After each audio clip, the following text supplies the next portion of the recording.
All right, shalom, shalom, fam. Welcome to House of Rest, where we're in a good season and time to be alive, alive, alive. And we welcome you to part two on day 27 of the cursed or the blessed, right? And as we discussed yesterday, we had a pretty interesting topic on the curse and the blessed because we found out some things.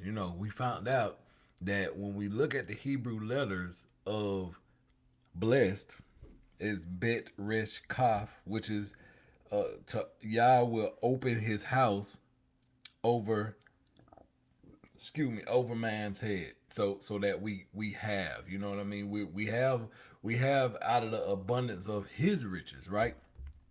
And then blessing is Yah opens the window of his house over man's head. So he invites us into his house. We have all that we need. He opens up the window. That's why when you hear he opened up a window, and pour out a blessing that you won't have room to receive. Remember, David said that his cup runneth over. Wow. He said he shall want for nothing. And but now when you look at the curse, right? The curse, which is Aleph Resh Resh, we find out that the strength or the crown is removed from man's head. So when you basically detestable, you're basically not worthy, okay, to walk in the and even in the same presence as the king. You're just simply not worthy because a curse follows you.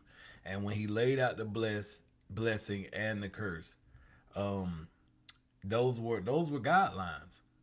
When you read that, those are guidelines to the benefits that you could reap if you walk with him and it's like when you get, when you do your insurance policy, right? You got these premiums that you have to meet, and but you also have, certain things that are given to you throughout that package. And if you meet those requirements, then you can get this, extra or whatever when you do have any kind of issues come up with your vehicle, right? Or even with your medical insurance, you have to pay a certain amount of deductible. But once you get to this point, then so much is paid, right? And so Yah, let's look at it like when Yah says, if you're walking in the obedience, you won't have to pay not near cent when you go in, right? Because I'm a cover all that. But if you don't follow through like the way that you're supposed to, you ain't paying your co-payments, you ain't, and basically, following the instructions that were given to you, what happens? Well, the curse is where it puts you in debt. And the curse is what we don't want, because the curse is lifted because of Yahusha.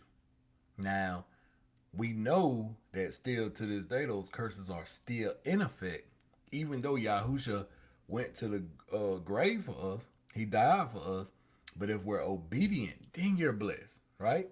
Blessed are those that hunger and thirst after righteousness, huh? Blessed are the meek, for they shall inherit the kingdom of heaven. These things were spoken by Messiah because he will let you know there are things that you still have to follow in order to receive the blessing. Because if not, the curse will follow you. And when I say follow you, I mean it'll pass on down to the next generation. Why? Because the iniquity or the sins of the father, the transgression of the father is passed on to the third or even fourth generation. So add that up, and that could mean 7 generations that this thing can follow you.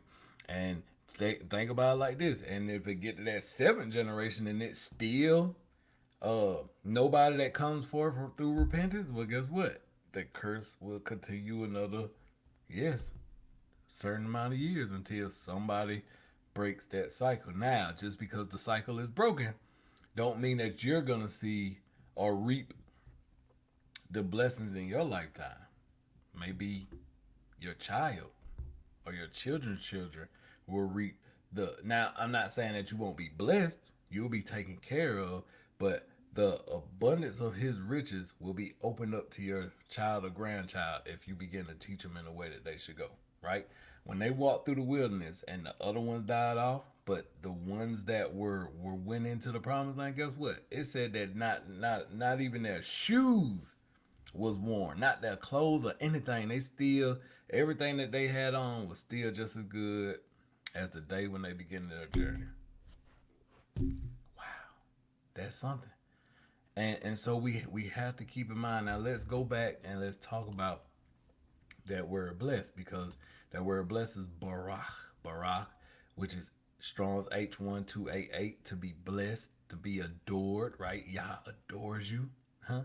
To cause to kneel, where you're that's a blessing in itself, to be able to serve Yah, right?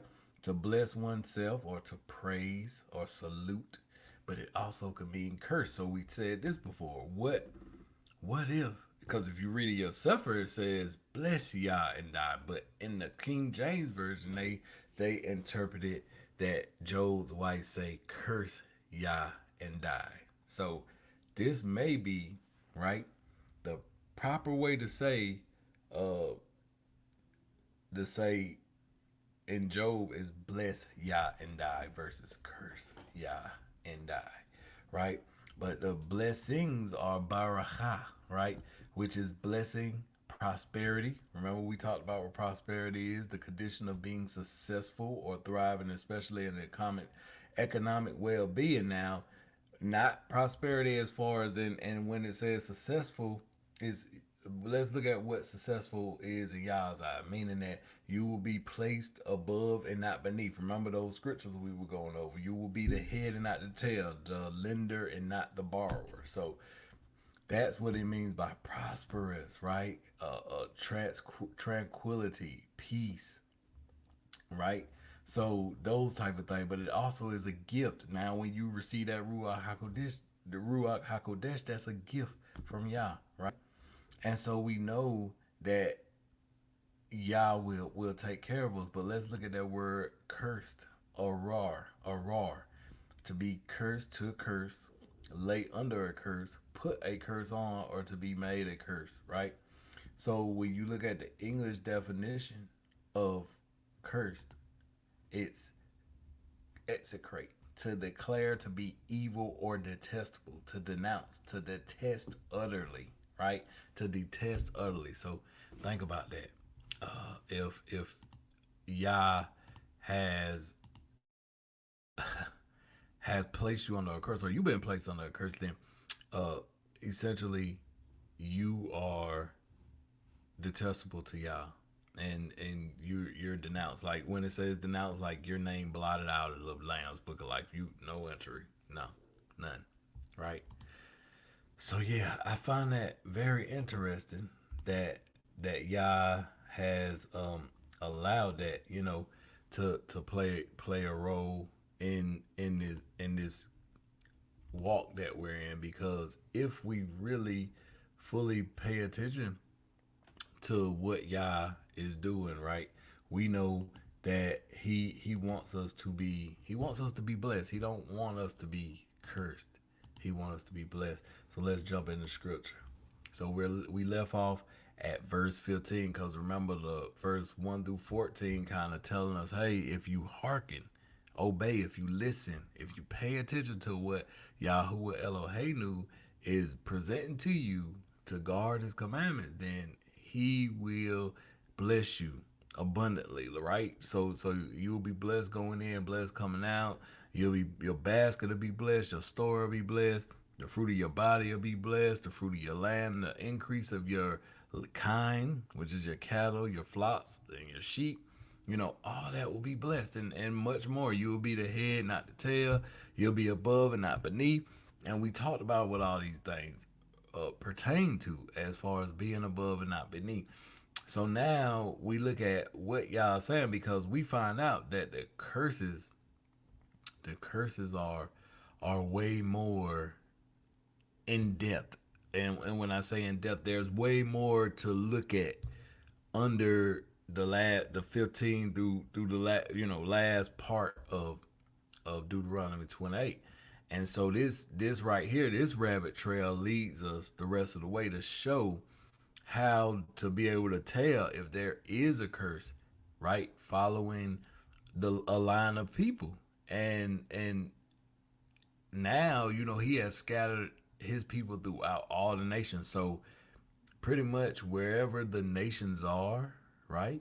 Wherever his people are in the nations, you can pretty much find out by being able to tell.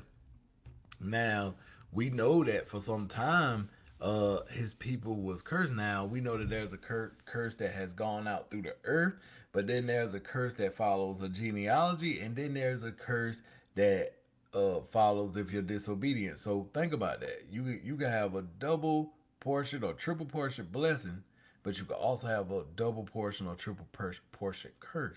Now Yahusha has lifted the curse over death and sin, right?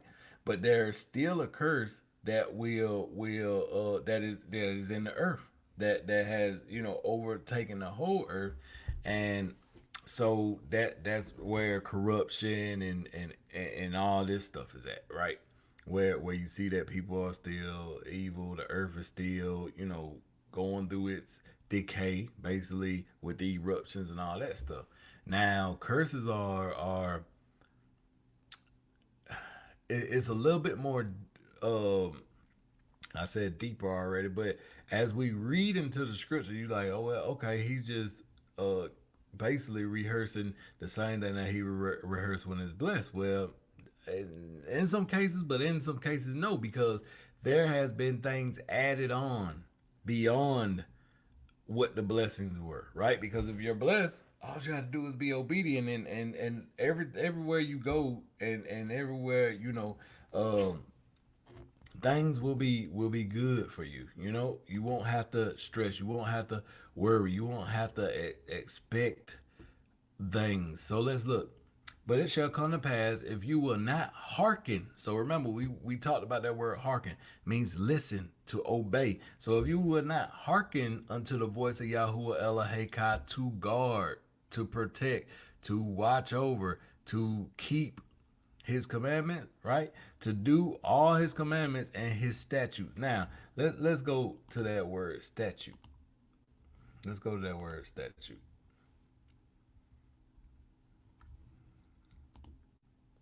Back to the trusty blue letter Bible. So let's go to that word statutes. And that's Strong's H2708. And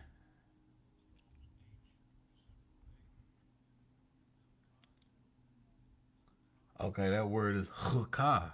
Hukah to mean ordinance, enactment, something prescribed. So I always try to explain his statute as being something prescribed. You know how when you're prescribed some medicine from a doctor and it says take 3 by mouth 2 times daily. Well, it's something similar to that when he say keep his word close, or in your heart, right?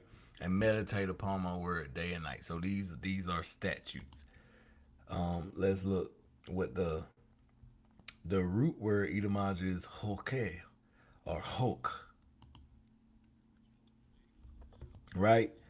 And and that means same, almost statute or ordinance, limit, something prescribed or something due. Um, it could mean a prescribed task, prescribed portion, action prescribed. So look at that. Enactment, statutes, so conditions. So in other words, these are the conditions that you need to meet.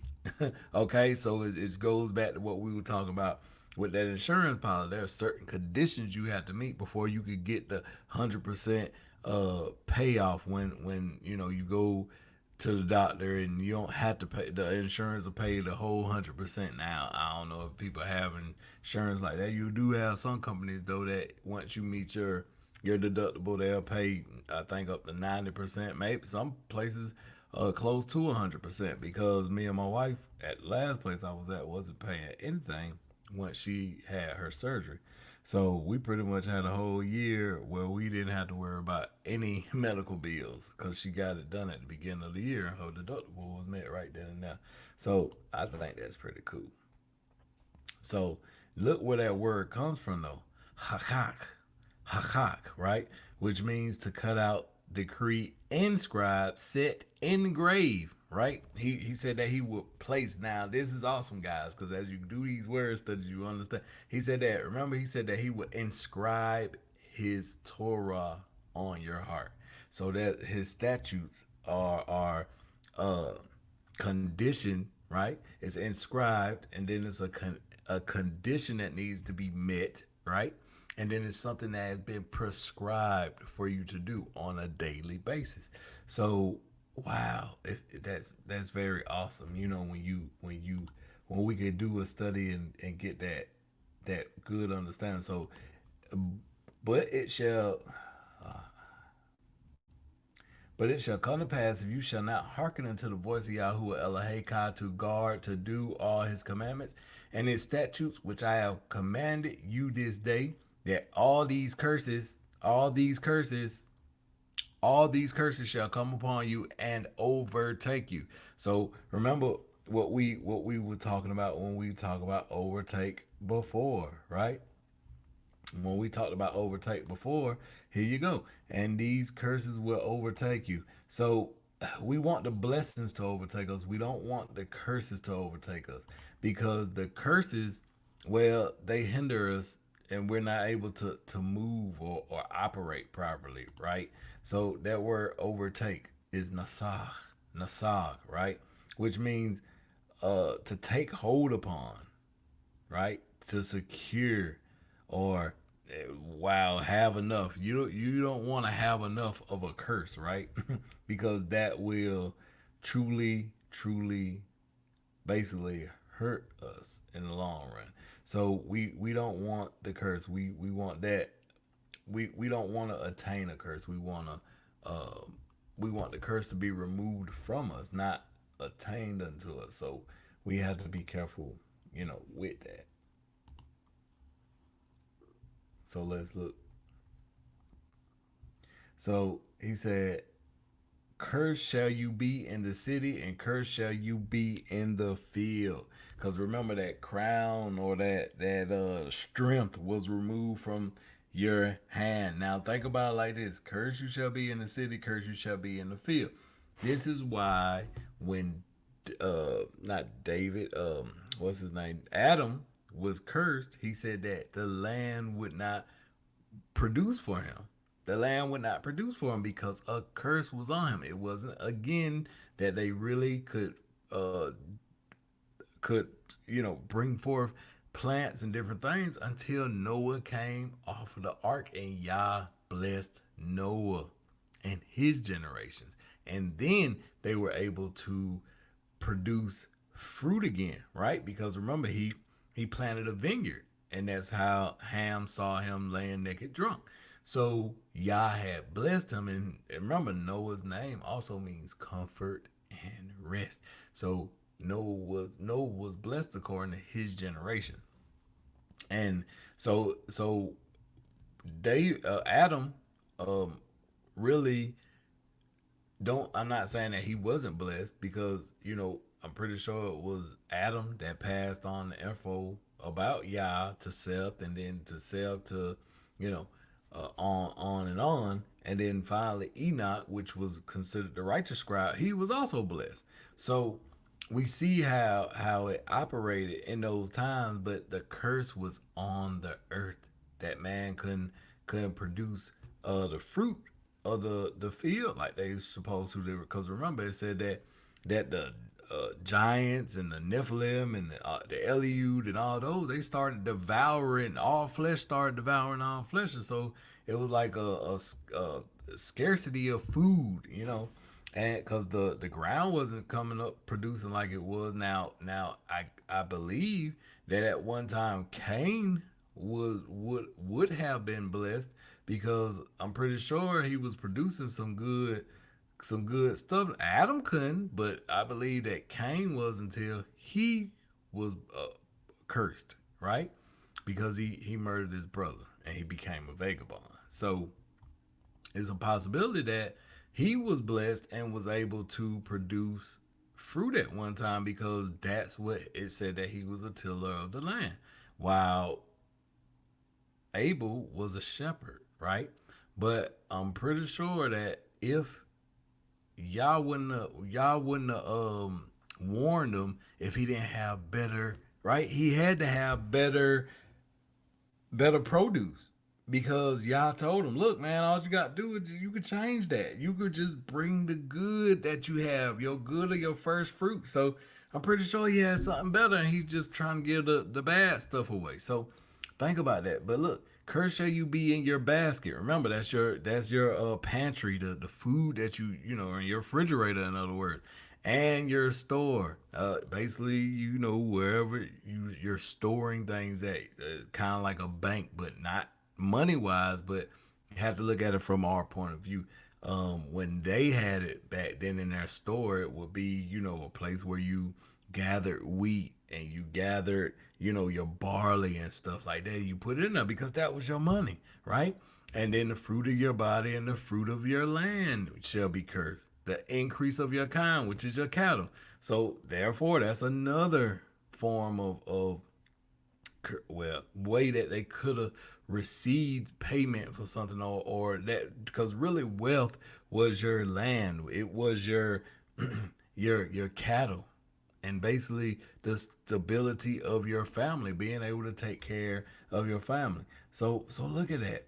Look at how quick the tables can turn if we're not obedient. Then it said, "Cursed shall you be when you come in. Cursed when you shall be when you go out." Right? So think about it like this: every time you go somewhere, instead of your hands, being a blessing, or you receiving some kind of favor, instead you'll be wagged at and you'll be looked at, and not like what we get looked at. It'd be more like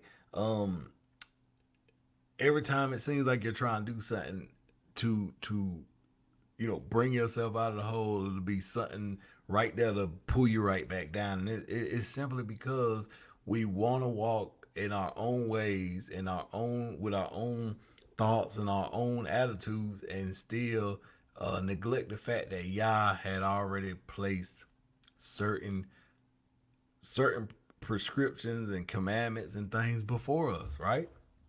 So let's look. He said, Yahuwah shall send upon you cursing, vexation, and rebuke. And and all that you set your hand to do until you be destroyed and until you perish quickly because of the wickedness of your doings whereby you have forsaken me. Now, let's look at what it's talking about being destroyed, right? Because many people think that it's talking about death, and that's the first uh, mindset that people have is, oh, Yah said that he's going to destroy us, that he's going to perish, cause us to perish. Well, what if he's talking about your name will be destroyed? Because remember, scripture talks about your name being good, right?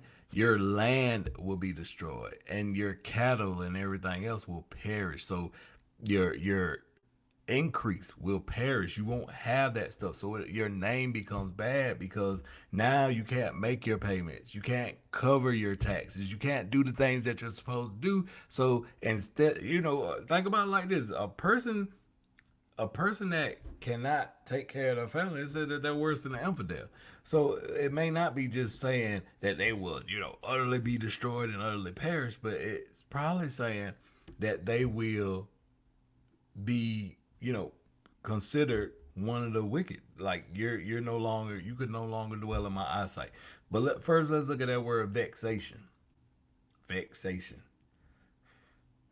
Mehuma, right? Mehuma, meaning tumult, confusion, discomfort, or discomfiture. I'm sorry, not discomfort.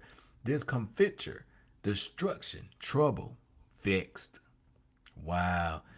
So you'll be confused. You'll be, lost and always in a panic, anxiety, right? Always at you and attacking you. Let's look. The root word etymology is whom, right? To murmur. Think about that. And guess what? Guess what the people did? All the 40 years they murmured against Yah. And therefore they were cursed and could not enter into the land that he had ordained for them to go to by when he blessed Abraham. So they was not able to receive the blessing that was given to the father, for many, many generations ago, and they weren't able to receive that blessing because they taught against Yah, and so therefore they were cursed and could not enter into that land. And so guess what it did? It put them to discomfit, and I gotta look that word up. Discomfit, discomfiture. Let's see, discomfiture. That's a new word for me, guys. I never heard that one before. Discomfiture. Oh, basically what I said. Cause you to be uncomfortable. In other words, discomfited, discomforting. So to cause you to be uncomfortable, to cause you to be uncomfortable. So I'm gonna throw it up here for y'all.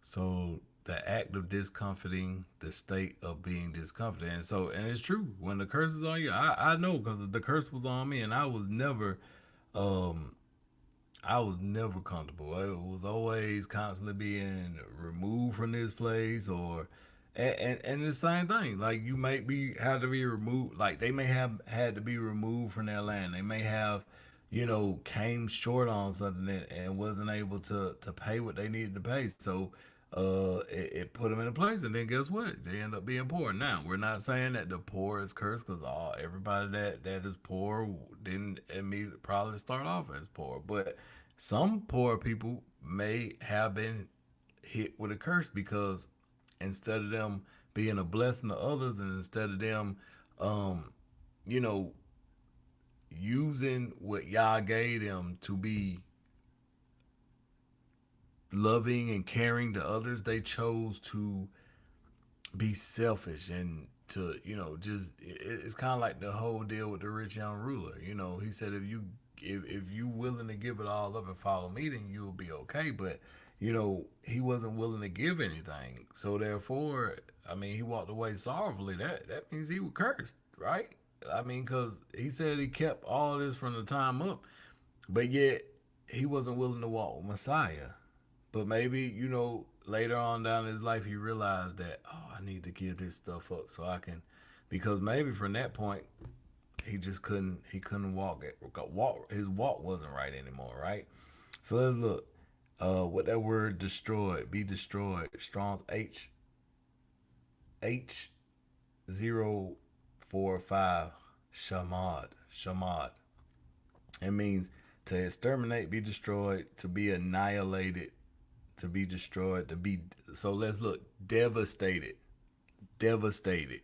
So that's what I'm saying. It doesn't mean that word has to mean destroyed, as far as no longer here, you're removed from there, but it means that you're devastated, right? What does devastated mean? Well, let's look it up. I like doing these studies with y'all. This is pretty fun. Devastated. Oop, I can't spell, guys.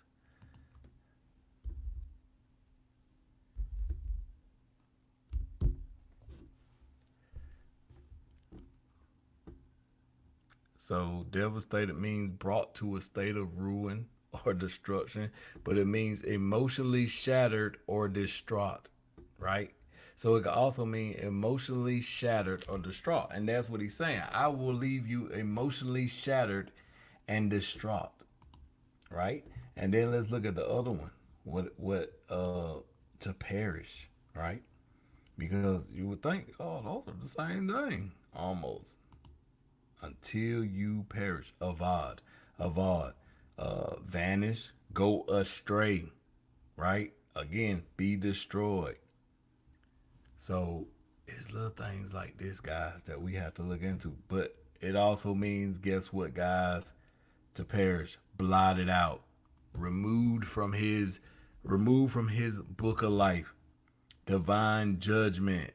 And it can also mean put to death, but let's look at it, what he said. You're blotted out. The people like, oh, he's gonna kill his own people. No, let's get it right. He said that you will be devastated, right? Devastated and removed from my book of life. Your name will be blotted out. And then he said, because of the wickedness of your doings, whereby you have forsaken me, Yahuwah shall make the pestilence cleave unto you until he have consumed you from off the land, whether you go to possess it. So we know that this came to pass. Now let's not get too technical. Well, we're not in that land no more. No, but we know that they was removed from that land. We know that they were because we read it in scripture. So, but we still, the curses are still there. It doesn't change the fact that most of these curses still plague Yah's people to this day because their eyes are still closed. Their eyes are still closed and they have not opened their eyes. Devar. It's like a plague, right? Well, don't we see plagues everywhere? And even if man is trying to do it, guess what? It's everywhere. And it could also mean a cattle disease or cattle plague. Well, I'm sorry, that was Strong's H1698. Now, when you go to this is Devar, and when you go to the next word, which is Dubbar, right? Which means speak, declare, converse, command, promise, warn, or threaten. Look at that. Warn or threaten. Wow. Ain't that something? I wish I could make that bigger. That's what I was trying to do. Make the screen bigger. Well, I can't. Sorry. So he's saying or put to flight. Wow, look at that, guys. He said, or you will be put to flight. That's what the pestilence will do. It will put you to flight. He said it will cause you to leave what? The land. Whether you go to possess it. Now, Yahuwah shall smite you with a consumption. Man, I'm just still in the first slide. He said he will smite you with a consumption, right? Bang. I mean, Yah is really laying this out for us. A consumption. Let's really look at that. Ooh, I gotta listen to that to hear that word. Shah Shahef Shahef Shahef Shahef. That's how he said. But a wasting disease. Guess what? Guys, I'm not making this up. Look at that. A wasting disease of the lungs. A wasting disease of the lungs. Boom. Boom. When the curse it comes, guess what? It said that it will be. I'm not making that up. That's what the scripture said. That's what the term is for consumption. A wasting disease of the lungs or a wasting disease. Yah is giving a warning, people. He's giving a warning out right now, regardless of whether we think that the pandemic was planned, whether man made it, whatever the case is, this is still a warning going out so that we can get ourselves together. Look, with a fever and with inflammation. With a fever and with inflammation and with an extreme burning and with the sword and with the blast. And let's go. We know what the sword is, right? We know that that's what people come and they take our take it by force. But let's look at this. Dalechas. And it just says inflammation. But you know what inflammation is, right? It's when you get swole or you have allergies, and things begin to swell up. Look, a local response to cellular injury that is marked by capillary dilatation, leukocytic infiltration, redness, heat, and pain, and that serves as a mechanism initiating the elimination of noxious agents and damaged tissue. Whoa. Yah is talking about doing a lot to us, brethren. He talk about doing a lot to us. Look, with extreme burning, that's what comes after it, right? That's hardcore, hardcore, right? Which basically boils down to inflammation or violent heat of fever. And we know that he said he would hit us with a fever and with inflammation and with extreme burning. So look at that. Whoa. Now, when you look at the root etymology to hakor, is harar, which is to cause the burn, to be dry, to be angry. And when you hurt and you get angry, don't you? Right? To be hot, to be scorched, to be charred. Whoa. That this is deep, guys. And I don't know about y'all, but this is truly blessing me to understand because it actually is helping me realize what I came from and to praise him for the things that he does do for us. You know, he take care of his people and he loves us, guys. That he don't want us to go through this. That he sent his son that we may live, that we may live and not die. Wow. So let's look. It says, and with the sword and with blasting. What is blasting? That's a very interesting word. And with blasting, right? I find that word to be very. That's Strong's H7711. Shadafa. Shadafa. Blighted or blasted thing. Blighted, blasted. Blight of crops. Whoa, what is the blight of crops? Let's see what blight is. It said blight. So let's see what that means. Listen, guys, a disease or injury of plants marked by the formation of lesions, withering, and death of parts, such as leaves and tubers, right? An organism such as an insect or a fungus that causes blight. Something that frustrates plans or hopes, or something that impairs or destroys. That's what blight is. Wow. Yah really is not playing. He wants us to get this thing right, guys. And then it says, and with mildew. And I don't know if any of you ever been in a house with mildew or been around mildew, but it that could actually mess up your lungs, right? It could mess up your lungs because me and my brother was cleaning the place and it had a lot of mildew in it and we got very sick and actually it weakened our immune system and we ended up getting the flu or the pneumonia, me and him, and it came from the mildew. It was a lot of it in the house.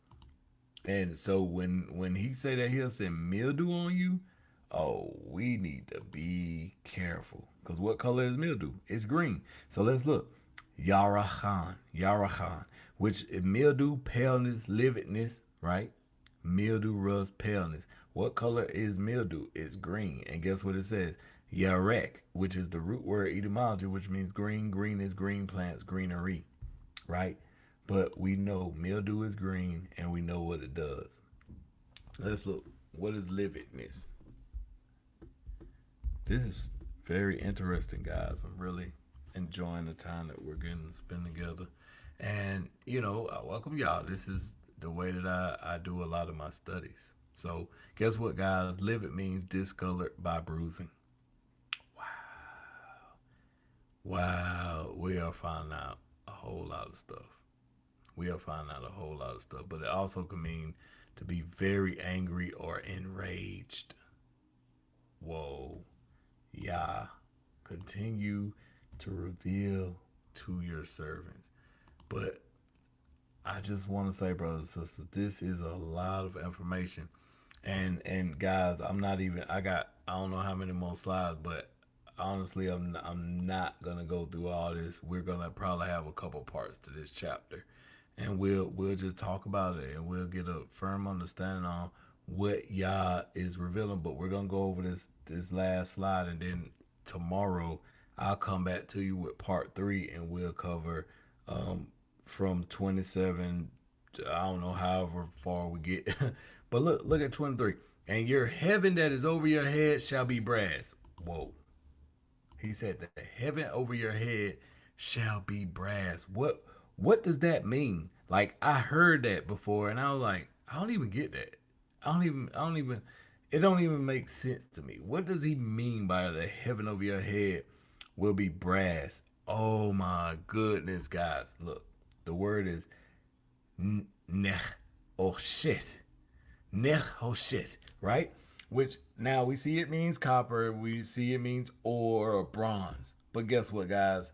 Fetters, or harlotry, or lust, dubious. Oh my goodness. This is some.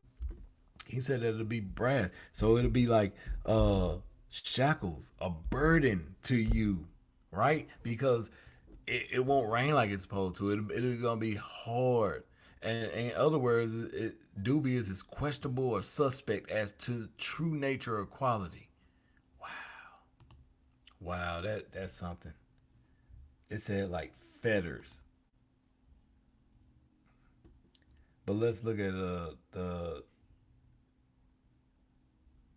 the other word for the root etymology is nehusha. Nehusha. Listen to that now. Nehusha, which means copper, bronze, or bronze made by copper alloy. But let's go a little bit further to see what the other nahush, right? Which means bronze. So we know that bronze was used to, but it goes down further to nachash. Nachash. Listen to this, guys. No story. To observe the signs or omens, to practice divination, observe signs, learn by experience, diligently observe, practice fortune telling, or take as an omen. Right. So your heavens, your heavens will become like feathers over your head. It's basically you're gonna wow, be stuck and won't be able to. The heavens ain't gonna produce the things that it should produce because guess what? His window shall be open and it will pour out. Remember we talked about that. The blessing will pour out on your head. But then it said, and the earth that is under you shall be iron. Whoa, and guys, I might not have the exact meaning what this is saying, but I mean, that's why we doing these studies. So if there's something that Yah is revealing to you, please bring it because I would like to do a more and I would like to know, what exactly that means because the brass and the iron, brass as heaven and but look at here the earth, right? He said shall be as iron. And so that word is barzel, which is iron or a material of furniture, utensils, implements, tools of iron. But guess what, guys? It means harshness, strength, or oppression. Harshness, strength, or oppression. Mm-mm-mm-mm-mm.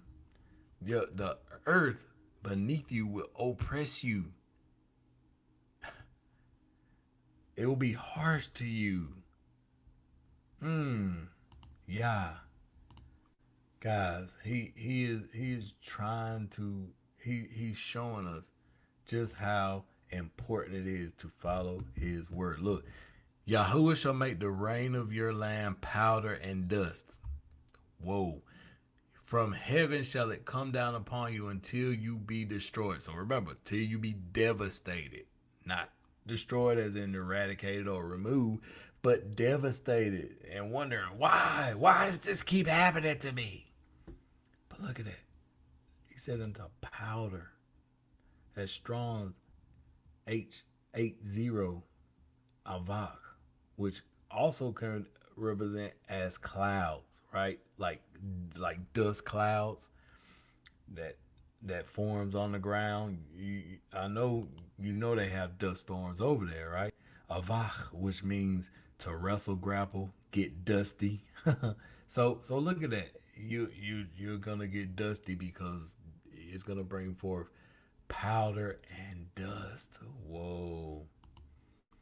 This is a very deep and intense study to me. I don't know how y'all feel about it, but I take I take this serious because Yah does want us to know. Now let's look at that word dust, which is afar. Funny, afar. That's the word. But it means debris. It can mean debris, dry or loose earth. Oh my goodness, that's not fertile. If it's dry or loose, that's not fertile earth, right? It won't bring forth like it's supposed to. So it could be dry earth, dust, powder, ashes, earth, ground, mortar, rubbish, rubbish. You don't heard about this is rubbish. Meaning, in the English language, this is no good. So think about that. Think about that.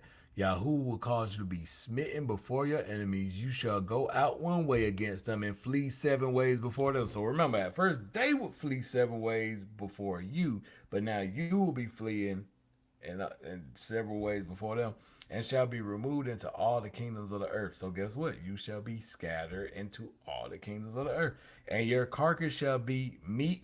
Now, this is something that I found very interesting. Your carcass shall be meat unto the fowls of the air, unto the beasts of the earth, and no man shall fray them away. No man shall shoot them away. Guess what, guys? Goliath, at the time when him and David was about to battle, Goliath tried to curse David, but he can't curse someone that is blessed. So the blessed person cursed the uncircumcised. That's why he said like that, you uncircumcised Philistine. So he said, today the fowls of the air will eat your flesh. And David said, no, buddy, you uncircumcised Philistine, this day it will. So he projected the curse back at him because he was blessed, because Yah was with him. I mean, so guys, that's a little bit that I noticed when I read that verse 26.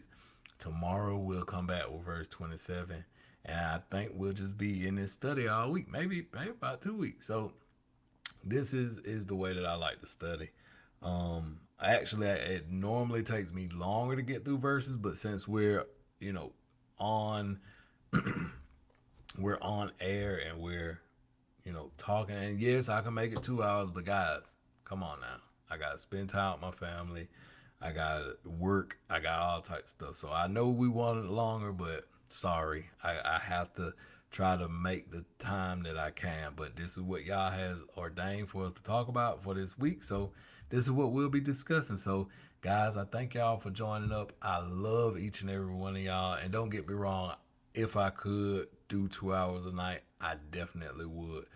But I really, really have to make sure that I make time for my family and other things that I have going on, because I also help get Mika's messages together. I'm in constant contact with different people about information, the things that's going on. So it's just little things that we have to make sure that we know how to balance it out, And plus, I want to read some of my other stuff. We got some more books in this week from what Sean and Lee sent the link to. So we got those books in. So I want to read The Awakening of a Giant. So guys, I love each and every one of you. I thank y'all for joining up here, and may Yah be with each and every one of you. I love you. Yahuwah loves you. Don't forget to say thank you, Yahusha. Love you guys. Talk to you soon.